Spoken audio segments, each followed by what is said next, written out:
Me gustaría arrancar la presentación escuchando vuestras impresiones sobre pues este tema del que se ha estado hablando tanto estos días, que son las competencias del siglo XXI. Hemos ido a talleres, hemos ido a charlas, nos han explicado cuáles son, ¿no?, estas competencias importantes que se tienen que desarrollar en los alumnos, o mejor dicho, que los alumnos tienen que desarrollar, pero me gustaría saber por qué vosotras pensáis que es tan importante que los alumnos desarrollen estas competencias del siglo XXI, ¿no? Entonces, lo que vamos a hacer es lo siguiente. ¿Todo el mundo tiene un teléfono móvil a mano? Si alguien no tiene, se pone con la compañera, ¿vale?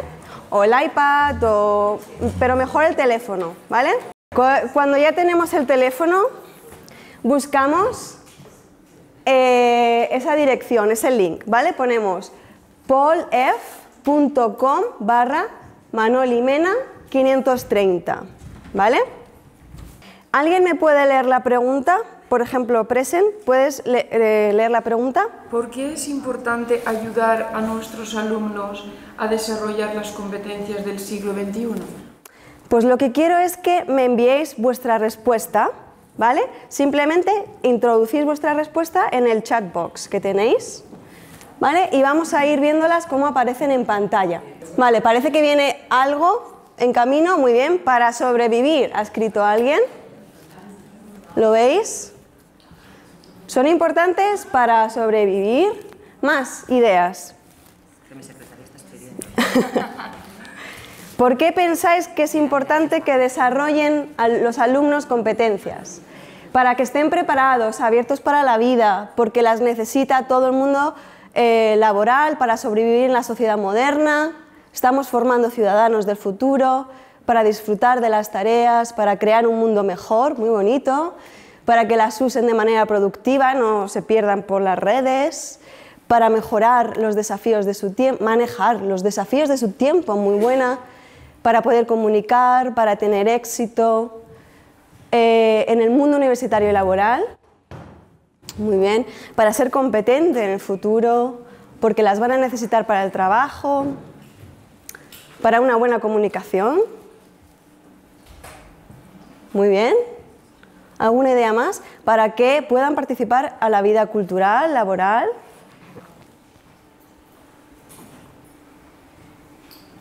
¿Alguna idea más en camino? ¿Las veis? ¿Sí? ¿Las vais viendo? Para estar preparados para los cambios en el mundo laboral. Muy bien. Para solucionar los problemas del medio ambiente. Para poder colaborar con nosotros. Si os dais cuenta, os podía haber preguntado directamente, pero tenemos experiencia en clase, ¿no? Y muchas veces a los alumnos les da vergüenza levantarse y hablar o decir lo que realmente piensan. Este es un método muy bueno para que cada uno diga lo que piensa, pero sin señalarse, ¿no? Sin decir quién ha sido. Se expresan libremente, nadie sabe quién lo ha dicho, pero todo el mundo dice algo. Están relajados, ¿no? Pues si venís al taller de la tarde, veremos aplicaciones de este tipo, ¿vale? Lo necesitan cada día para que desarrollen su creatividad, solucionen problemas del medio ambiente. Muy bien, algo muy interesante ahí. No creo que tengamos que ayudarles, ellos las tienen, los profes tenemos que aprender a trabajar en clase con muy buen punto ese, para que tengan más éxito. Muy bien. Vale. Pues la verdad es que todas las ideas que estáis diciendo me parecen muy interesantes. Y vamos a mirar ahora algunas de las competencias que hemos estado viendo en las sesiones y en los talleres.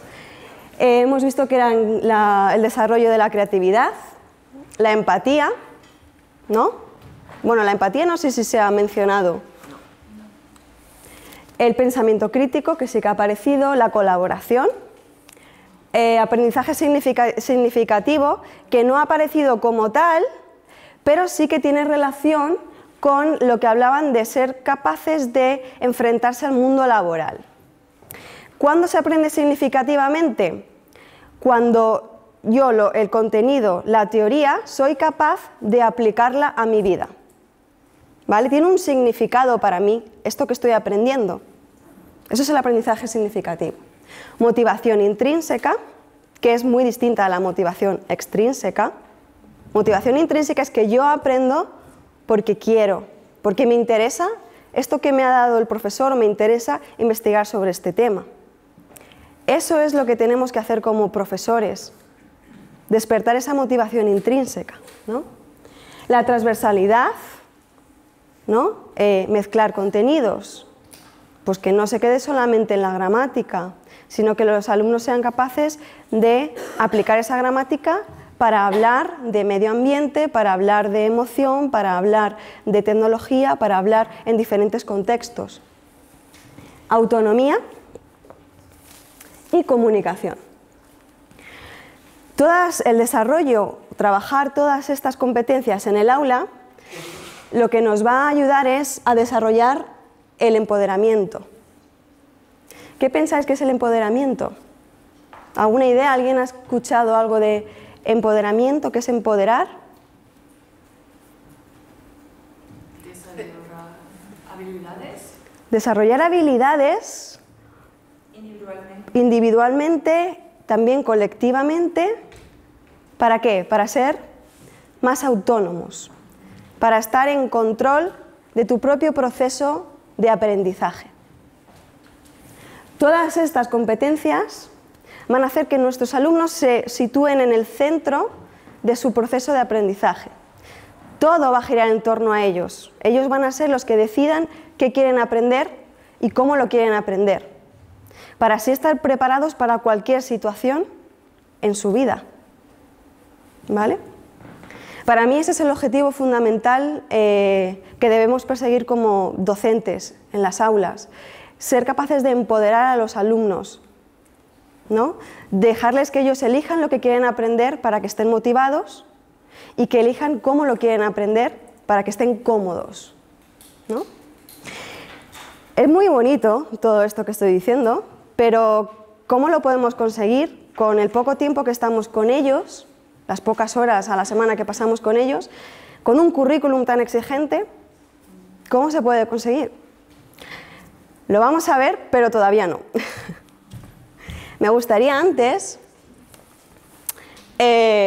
hablaros un poquito sobre mí, ¿vale? Que me conozcáis, porque si no parece como que no me siento muy cómoda si mi audiencia no me conoce, no sabe un poco de mí y no se rompe un poco esa barrera. Bueno, ya sabéis que soy española. Como ya ha dicho Ute, hago muchísimas cosas. Soy jefa, soy profesora, trabajo también para editoriales, también colaboro con una revista sobre educación para niños. En fin, que no tengo vida, básicamente. Me dedico a mi trabajo. En mis ratos libres me gusta mucho ver series. Soy adicta a Netflix, a todo lo que ofrece Netflix. También me gusta mucho caminar, hacer caminatas en la montaña, hacer fotografías, me encanta, aunque no soy una experta, pero me apasiona. Y el último icono se refiere a mi pasión por las lenguas. Desde pequeña me ha fascinado el mundo de las lenguas y el mundo de la enseñanza.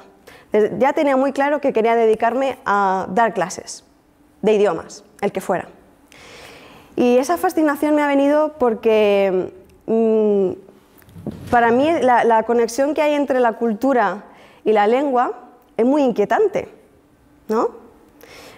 ¿Qué pensáis que nos define? ¿La cultura, la lengua? ¿Qué es antes? ¿Qué define qué? Es muy complicado, ¿no?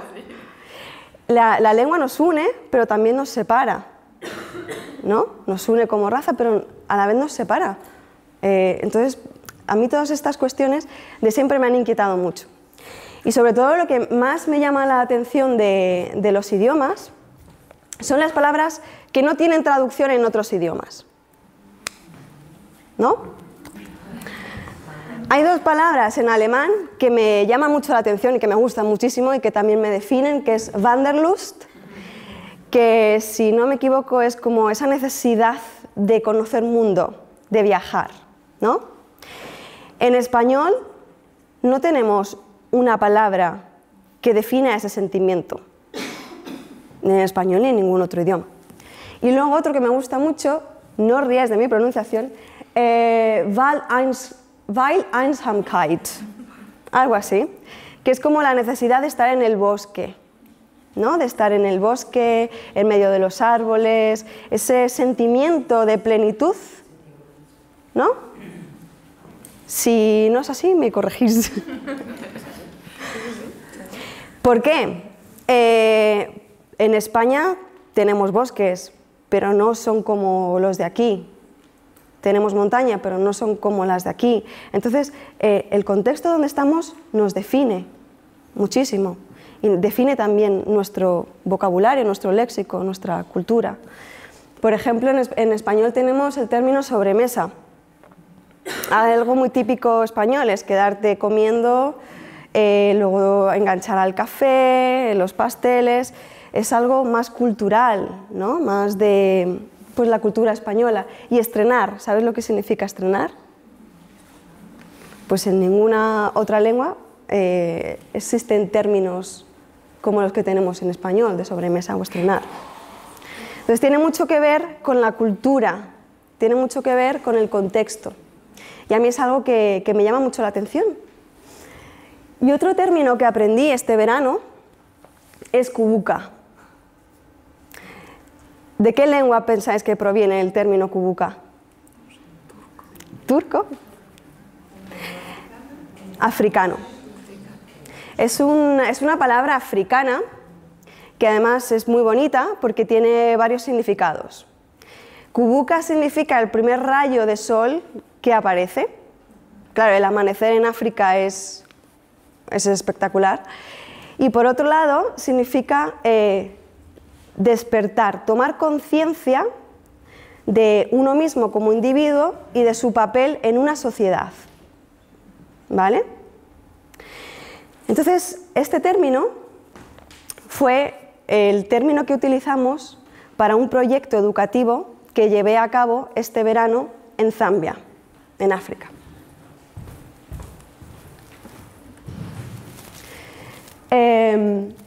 Como veis aquí, el proyecto fundamentalmente está basado en el modelo del Design Thinking. No sé si alguien ha escuchado algo del Design Thinking. ¿A alguien le suena? Sobre todo se basa en el desarrollo de proyectos, aprendizaje por proyectos. ¿Vale? Entonces os voy a explicar un poco cómo desarrollamos el proyecto Kubuka en una comunidad en África.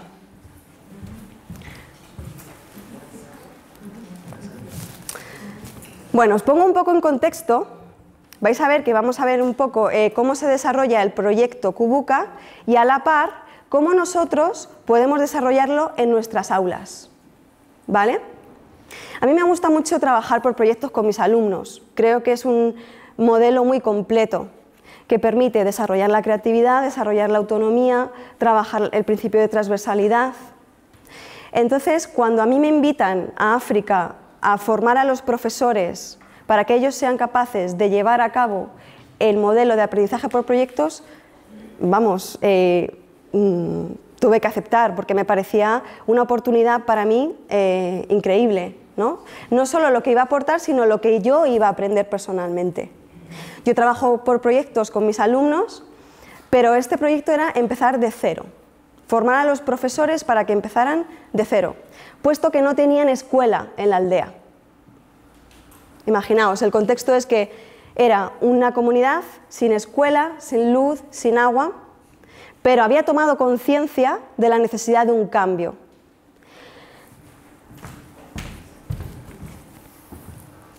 Cuando hablamos con los profesores, lo que ellos nos dijeron Fundamentalmente fueron estos puntos.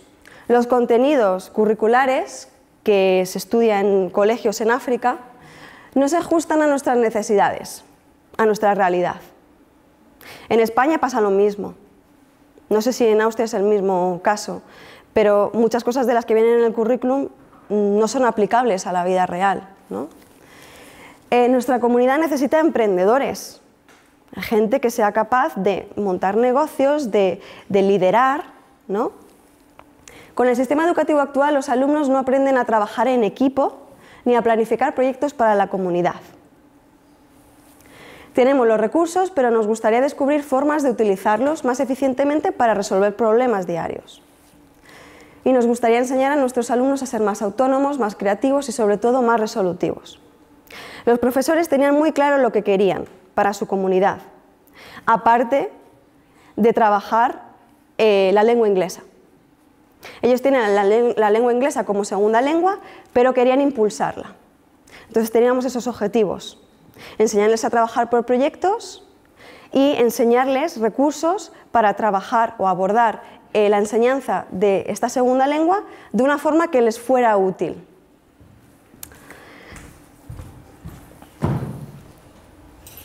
¿Por dónde empezamos? Estaba claro. Era trabajar con el principal recurso que nosotros pensamos que era el más importante: los alumnos, ¿no? Los alumnos que fueran los que determinaran las propias necesidades. Teníamos un plan. El plan consistía en varias etapas para mostrarles cómo llevar a cabo un proceso, un proyecto. En primer lugar, estaba claro que el primer punto, que es Kubuka, era que fueran conscientes de los problemas que tienen, de lo que tenían por delante, de lo que tenían que abordar, de las necesidades, ¿no? El siguiente paso es Wonder Time, que es preguntarte cómo puedes abordar ese problema que has identificado. El siguiente, la documentación, documentarse. ¿Cómo voy a poder yo dar solución a estas problemáticas que he detectado? El cuarto paso es el Genius Moment, el momento en el que lo veo claro. He conectado todos los puntos y creo que sé cómo hacerlo. El siguiente es manos a la obra, que es básicamente intentar dar con el servicio, con el producto que me va a ayudar a resolver el problema. Y la evaluación y lanzamiento. Evaluar si realmente lo que he propuesto es efectivo, me va a ayudar, si me va a ayudar a la comunidad, y vamos a lanzarlo, a ver qué tal funciona. Vamos a ver paso a paso las diferentes etapas del proyecto. Punto 1. Toma de conciencia sobre la necesidad de cambiar y mejorar aspectos de la comunidad. Estamos hablando de comunidad, pero en el aula esto también se puede hacer. ¿Cómo pensáis? Porque claro, estamos hablando de África, de un contexto bastante diferente, pero en nuestro primer mundo, en Austria, en España, en nuestras aulas, ¿cómo podemos ayudar a nuestros alumnos a ser conscientes de los problemas que tienen a su alrededor? Yo por aquí os pongo algunos ejemplos que yo he trabajado con mis alumnos en España, y es que cuando yo les propuse a los alumnos, a los adolescentes, que me propusiesen cosas que les gustaría cambiar, me dijeron que les gustaría recibir charlas educativas en inglés sobre temas de interés para adolescentes. La escuela necesita espacios que propicien el trabajo en equipo y la creatividad. Y nos gustaría crear un espacio online para compartir deberes, dudas de clase. ¿Qué pasa? Que muchas veces el profesor da clase, pero no escuchamos. A lo mejor los alumnos estarían más cómodos si las mesas estuvieran de otra forma, que propiciase el trabajo en equipo. Entonces yo lo que hago es, claro, todo en la segunda lengua. Para algunos alumnos les resulta un poco difícil, entonces necesitan apoyo, pero a partir del B1, B2, este tipo de actividad sí que se puede hacer, este tipo de modelo sí que se puede implementar. Puedes reunir a tus alumnos, dividirlos por grupos de trabajo y pedirles que piensen aspectos que les gustaría mejorar en su aula, en su centro educativo, de su barrio, de su pueblo, simplemente algún aspecto que les gustaría mejorar de su día a día. Y que describan detalladamente el problema, que lo escriban, que lo redacten, que lo pongan por escrito. ¿Vale? El siguiente paso es el Wonder Time, que es tormenta de preguntas colectiva en torno a la propuesta. Me pregunto,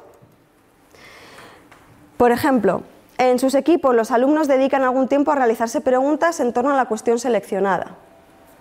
Anotan sus preguntas y reflexiones en post-its y las colocan en algún lugar visible del aula, formando un panel en el que expondrán también la pregunta inicial. Cuando yo les propuse a mis alumnos en la primera fase, les pedí que colocaran todos los carteles, todas las preguntas en algún lugar visible del aula, que estuvieran visibles. Entonces, por equipo se preguntaban, ¿qué podemos hacer nosotros para que se celebren en nuestro centro charlas sobre bullying? ¿No? Estaban muy interesados en recibir charlas de expertos o de gente como ellos, ¿no? Los adolescentes les da mucho corte, mucha vergüenza hablar con los adultos, y me he dado cuenta que una solución es poner a un adolescente un poco mayor que les enseñe o les hable sobre temas que les preocupan, ¿no? Entonces ellos decían, ¿cómo podemos hacer que se celebren charlas sobre bullying en nuestro centro? O me pregunto si cambiando la colocación de los muebles trabajaremos mejor en equipo. O me pregunto si una wiki sería un buen medio de comunicación entre la clase. ¿Vale? Mi papel como profesora en todo momento es estar ahí, guiarles, pero yo no les digo lo que tienen que hacer. Ellos mismos son los que se preguntan qué necesitan y cómo lo pueden conseguir. ¿Vale? Yo, por supuesto, estoy ahí para darles feedback, para corregirles el aspecto lingüístico, ¿no? Pero ellos son los que en todo momento van llevando a cabo el proceso, el proyecto. La fase de documentación. Para mí esta es una de las más importantes. Se pone en marcha un proceso de recopilación de información para intentar dar respuesta a las cuestiones planteadas. Buscan herramientas, documentación y recursos para intentar comprender el tema. ¿Por qué para mí es la más importante? Porque van a tener que aprender a buscar información que sea relevante para lo que están haciendo. Es una de las competencias del siglo XXI, que los alumnos sean capaces de gestionar la información y aplicarla a sus necesidades. Muchas veces se trabaja con tecnología en el aula, pero los alumnos ni el profesor saben lo que están haciendo. O buscan información en Google y no es relevante.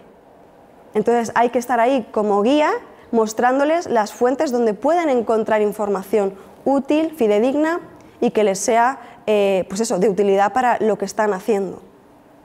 Esta fase es para mí crítica para trabajar precisamente eso, el pensamiento crítico, la gestión de información.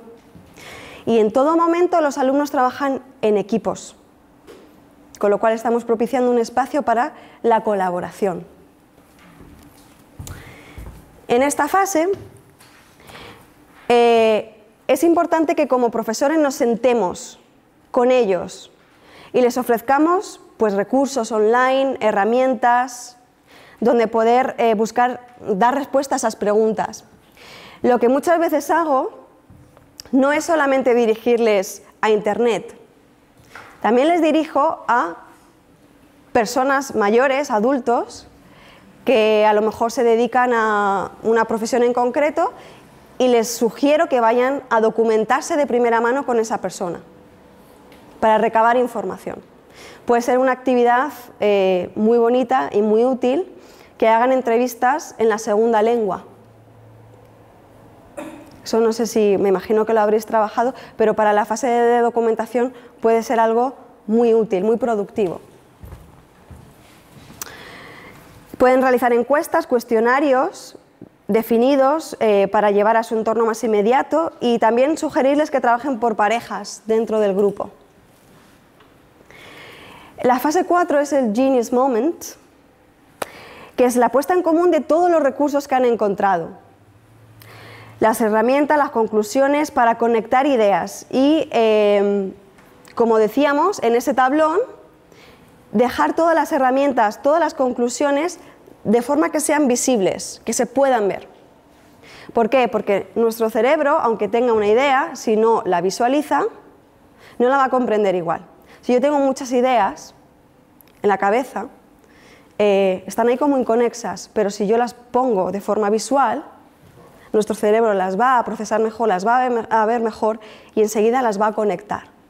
Por eso es tan importante tener en el aula un espacio donde todas esas problemáticas, donde todas esas procesos de investigación, de documentación, de herramientas, esté visible.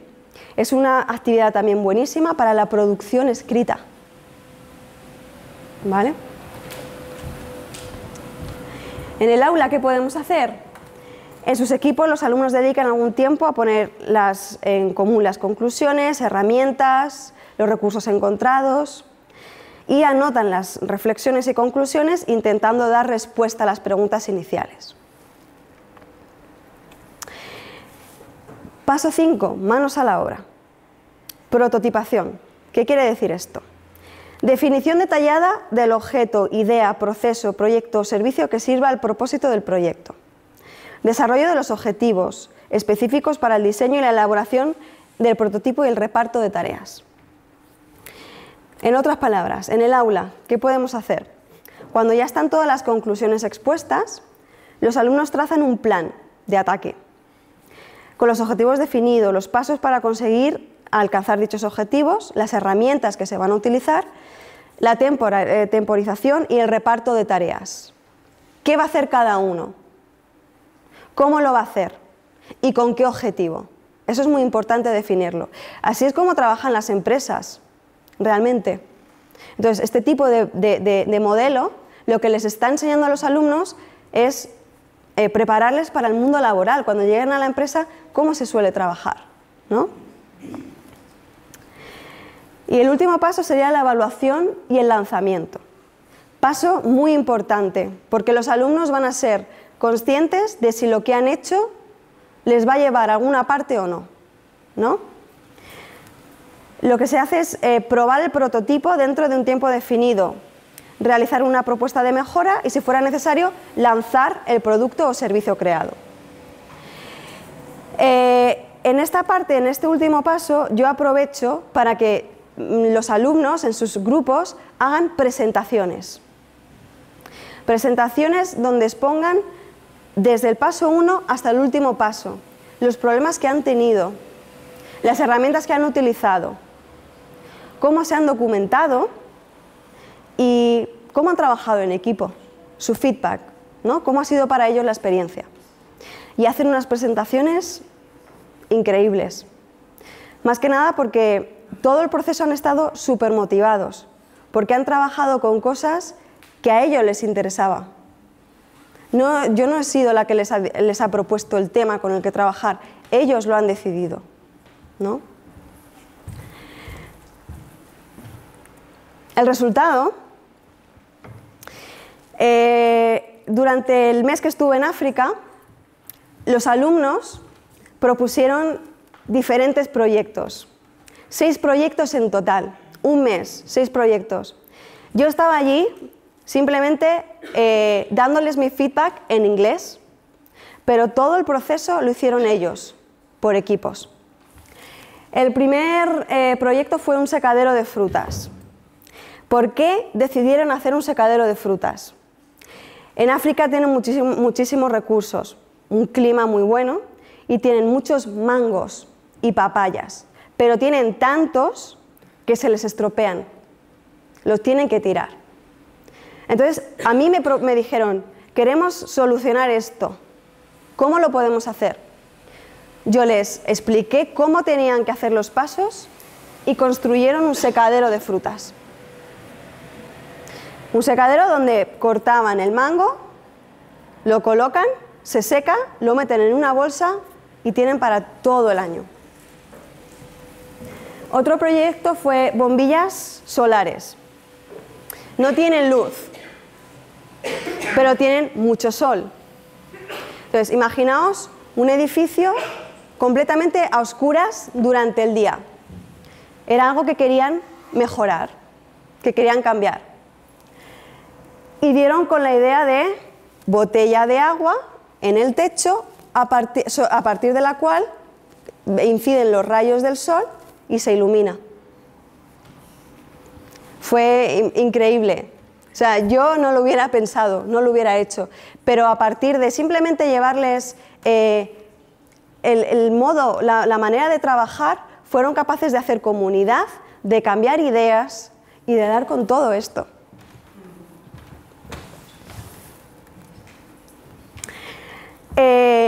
Os he dicho que no tenían escuela. Para construir una escuela, ¿qué necesitas? Mínimo una pizarra. Cuando no tienes nada, absolutamente nada de dinero, no lo puedes comprar. Pero tienen maderas. Tienen maderas. Y nosotros les llevamos una pintura de pizarra y crearon ellos sus propias pizarras para las aulas. Una biblioteca. Necesitan también, no tienen nada de recursos, los centros allí tienen muy poquitos recursos, entonces les llevamos libros. Y dijeron, ¿qué vamos a hacer con tantos libros? Si los dejamos aquí, la gente se los va a llevar, se van a perder. Vamos a hacer una biblioteca, pero no solo una biblioteca. Vamos a hacer también talleres para enseñar a los niños pequeños a leer. Entonces los adultos que sabían inglés leían cuentos a los pequeños con los libros que les habíamos llevado. Y todo eso fue su idea, ¿no? Con los recursos que les habíamos llevado, lo hicieron ellos. Y los dos últimos proyectos, este fue, tienen ruedas, sí, tienen ruedas de neumáticos. Y claro, es un problema porque en África el sistema de recogida de basuras no funciona, tiene muchísimos desechos. Y los neumáticos es uno de los desechos. Entonces dijeron, no tenemos muebles para el colegio, pero tenemos neumáticos. Vamos a transformar los neumáticos en sofás. Y así lo hicieron con cuerdas, hicieron sofás para que los niños se pudieran sentar durante las clases. Y el último fue mochitengues, que es crear mochilas. ¿Sabéis cómo llevan las africanas los niños? El pañuelo. Eso se llama chitengue. Entonces, con esa propia tela, tienen mucha, es muy fácil de encontrar. Con esa propia tela les enseñamos a coser mochilas. Mochilas para los niños que ya tenían colegio y van a poder ir al colegio, para que en esas mochilas llevaran el estuche y a lo mejor una botellita de agua y fueran al colegio con su mochila. Y además, a partir de ahí, una comunidad de mujeres decidió que iba a coser mochilas para venderlas en un mercadillo. Con lo cual fue, bueno, pues imaginaos, decirte que de tu estancia allí han sacado una idea de negocio, pues fue increíble. Más ideas de proyectos. Hemos visto algunos proyectos en un contexto muy particular, pero estos son algunos proyectos que he hecho yo con mis alumnos en el aula. Escribir y publicar una revista sobre mujeres. Todos los libros de texto, o en casi todos, el papel de la mujer está como en un segundo plano, ¿no? Siempre se habla de genios, de pintores, pero como que a la mujer no se le da el papel que realmente ha tenido o que tiene en la sociedad. Entonces, mis alumnas adolescentes me dijeron que querían escribir una revista sobre mujeres para mujeres. Yo no pude decir que no, obviamente. Entonces, fue un proceso súper bonito porque hicieron los 6 pasos del proyecto y al final consiguieron diseñar una revista que hasta los chicos la querían leer. les encantó el proyecto, aprendieron muchísimo. Yo aprendí también muchísimo porque me traían biografías de mujeres que yo no había conocido y fue una experiencia bastante buena y que a mí muy enriquecedora. Crear un blog de clase para intercambiar apuntes, ideas. Cuando un chaval se pone malo y no puede ir a clase y, oye, ¿me deja los deberes? Pues dijeron, ¿por qué no creamos una wiki o un blog y ahí subimos todo y podemos intercambiar apuntes, podemos intercambiar preguntas, que el profesor pueda ver también? Y lo hicieron ellos, todo lo hicieron ellos. Son unas máquinas y crearon un blog de clase. Taller de refuerzo de inglés por alumnos para alumnos. Dijeron, en clase hay alumnos que les cuesta más, a lo mejor, aprender, y a los que van bien pueden apoyar o dar clases de refuerzo y apoyo a los alumnos que van con un poquito más con más dificultades o que les cuesta. Así que acordaron 1 hora a la semana que los alumnos que van mejor iban a ayudar a los alumnos que les costaba más pues trabajar en clase o mantenerse con el ritmo del resto de la clase. Sí. Una pregunta, ¿era en 1 hora fuera de clase del horario? Sí, claro, sí. entonces, ¿y tenían un espacio en la escuela, tu escuela, para ellos poderse reunir, no? Está muy bien. Porque además salió de ellos, dijeron, claro, nosotros nos cuesta, ¿quién nos va a ayudar?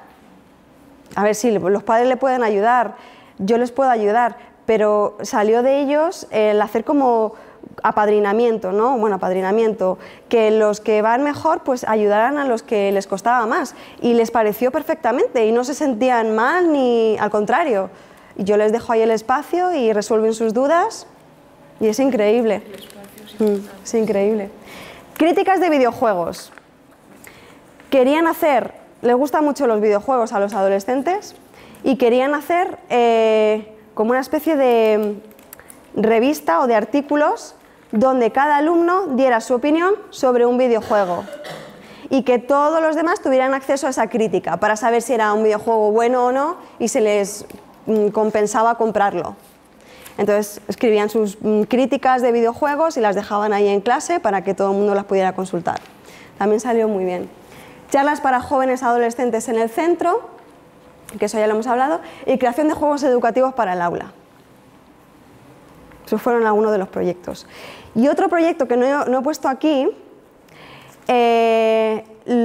vivimos en un pueblecito muy pequeño, el turismo no está casi explotado, yo soy de Castilla-La Mancha, de la ruta del Quijote, y los alumnos dijeron, ¿por qué no hacemos con códigos QR en inglés, nosotros, una especie de wiki donde explicar a los turistas, así muy brevemente, información sobre la iglesia, sobre los monumentos que hay, sobre los molinos, y lo vinculamos a un código QR y que la gente, porque vienen muchos chinos y muchos japoneses, puedan leerlo en inglés. El ayuntamiento no había pensado nada así, fueron los alumnos los que decidieron hacerlo en inglés. A mí tampoco se me hubiera ocurrido. Pero es increíble cuando les dejas que te propongan cosas, la cantidad de ideas que tienen, la cantidad de necesidades que tienen y que no somos conscientes. Y fue un proyecto también súper bonito. Yo aprendo mucho de ellos. Yo no sabía nada de los códigos QR, o sea, sí, lo sabía, pero no lo sabía generar. Entonces, que ellos te enseñen a ti, para ellos es, no sé, una oportunidad increíble, ¿no? Beneficios. Vale, os voy a pedir otra vez que os metáis aquí. La pregunta es, en tu opinión, ¿cuál es solamente uno de los principales beneficios de llevar el enfoque del design thinking o los proyectos al aula? Motiva, emocionar a los alumnos, muy bien, motivar, se comprometen, definitivamente, aprendizaje significativo, muy bien, aprenden más profundamente, lo van a recordar para siempre. motivación, solucionar problemas, una creatividad enorme, fortalece la cooperación, muy bien, aumenta la motivación, el alumno se siente implicado en su propio proceso, los alumnos están motivados, autonomía, totalmente. Se fomenta la independencia, efectivamente. Se abre la mente para que sean más conscientes de sus... Muy buena, que sean más conscientes de sus capacidades. Aprenden a trabajar de manera independiente, darles un refuerzo positivo. Así se sienten más fuertes, muy bien, más seguros de sí mismos, pensamiento crítico, aumenta la creatividad. Ayuda a crear comunidad, muy buena también. Aumenta la creatividad, por supuesto. ¿Puede funcionar? Muy bien, una pregunta. ¿Funciona con todo tipo de alumnos? ¿Qué pensáis? Obviamente, infantil, primaria, tiene que ser un tipo de proyecto muy pautado, muy adaptado, muy simple. Pero con adolescentes y con adultos funciona. Incluso si tienen un nivel A2, nuestro papel como profesor es adaptarlo. Si tienen un nivel A2, un nivel B1, habrá que darles más feedback, habrá que darles más input. Pero a partir de B2, C1, C2, cursos de inmersión de una semana, de 2, este tipo de proyecto o de modelo se puede llevar a cabo, ¿no? Apoya la responsabilidad, más autonomía, aumenta la creatividad, la colaboración, el sentido crítico en el mundo actual. Yo creo que sí, que sobre todo eso, que les ayuda a entender su contexto, el mundo en el que viven. El libro de texto está muy bien, pero el libro de texto no es la realidad. El libro de texto no les ayuda a ser autónomos. El libro de texto no les ayuda a cooperar. No son cosas que vayan a aprender trabajando solamente con el libro de texto, ¿no? Lo que hemos visto estimula la creatividad, desarrolla la empatía, trabaja el pensamiento crítico, favorece la cooperación. El aprendizaje significativo es un contexto motivador, trabaja la transversalidad, autonomía y prepara para el mundo laboral. Y sobre todo los empodera, ¿no? Les hace sentirse más seguros de sí mismos, como decíais, y eso es fundamental. ¿Cómo podemos empezar? Algunos tips, algunos consejos. Sorprende a tus alumnos, anímales a proponer retos concretos basándose en sus gustos y contextos. Hay que contextualizarlo, está claro. Los proyectos de África son muy bonitos, pero para ese contexto. Hay que pensar en nuestro contexto y pedirles a ellos que nos den ideas. Conecta con tus alumnos, conócelos, charla con ellos, interésate por lo que les motiva. Si llegamos a clase y decimos, abre el libro por la página 70, no estamos conectando, ¿no? Diseña plantillas personalizadas para guiar a tus alumnos en las diferentes etapas del proceso. Los pasos que hemos visto, de cada paso se puede hacer una plantilla, o incluso que los alumnos creen ellos las plantillas. Invítalos también a diseñar sus propias plantillas, luego guíalos, dales feedback constantemente, elabora un plan de trabajo bien estructurado. Por parte del profesor es mucho trabajo, aunque no lo parezca, porque hay que adaptarse a cada proyecto de cada grupo. Mucho trabajo, pero compensa. Problemas de comportamiento, de mal comportamiento, no va a haber, porque van a estar involucrados completamente en la tarea. Entonces también tiene muchos beneficios trabajar así. Elabora un plan de trabajo bien estructurado y compártelo con ellos de antemano para que sepan qué es lo que se espera de ellos. Y adapta el currículum a las necesidades de tus alumnos. No que el alumno se adapte al currículum, sino que el currículum sea flexible y se adapte a las necesidades de cada uno de los alumnos.